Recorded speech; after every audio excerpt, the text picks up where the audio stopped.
America. Along the way, I met all kinds of people at the heart of our nation's elections. Voters, election workers, elected officials, even electors. You know, the guys and gals who end up picking the president. Of course, no road trip is complete without a bus full of nuns turned away at the polls. More on that later. Spoiler alert. The way we run elections in this country is, as kids today say, totally wacky. What we think of as our electoral system is a crazy quilt of local, state, and federal systems. 13,000 different voting districts, in fact, each with its own rules and regulations. In Iowa and Minnesota, you can register and cast a ballot on the very same day. In Texas and Pennsylvania, you've got to be on the voter rolls a month before an election. In North Dakota, you don't even have to register, you just vote. In Oregon, there's no actual place to show up and vote, you do it all by mail. And if you live in D.C., you can vote for president, but not for a representative in Congress. Instead, your voice in Congress is called a delegate, and she's not allowed to vote on the House floor.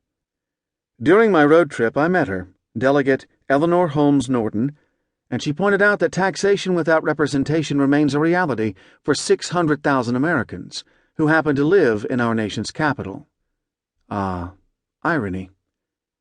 Then there's that Electoral College, without question the country's most elite institution.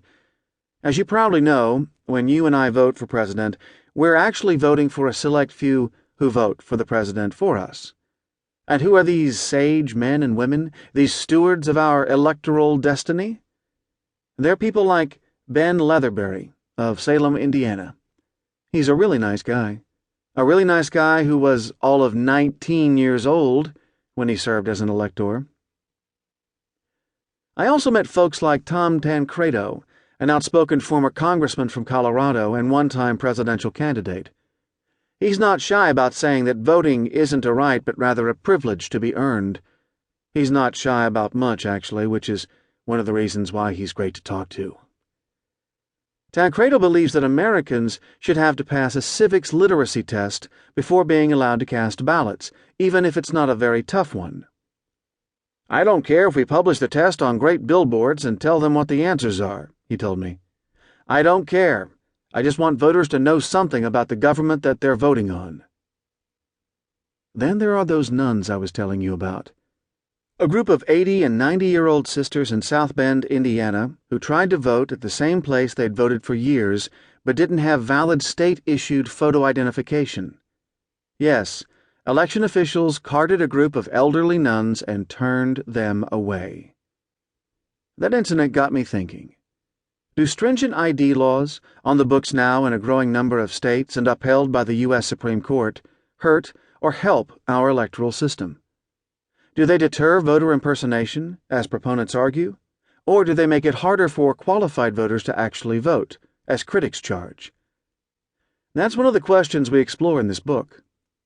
But while some people are being turned away from voting, millions of others haven't even managed to register. Guess how many? 5 million? 10 million? Try 50. That's right, 51 million people, or 1 for every 4 eligible voters.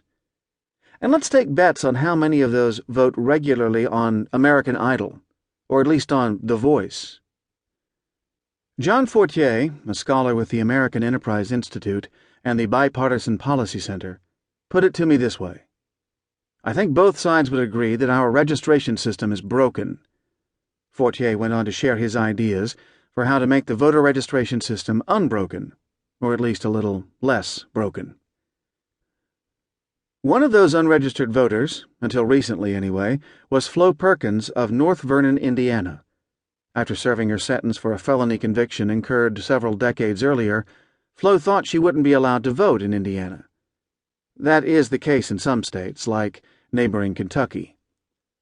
After Get Out the Vote organizers knocked on her door and informed her that she was in fact eligible to vote, Flo registered, and I went with her as she cast a ballot for the first time in her life. It was a very emotional day for Flo, who, as she fed her ballot into the optical scanner, asked, "Does it shred them as they go through?"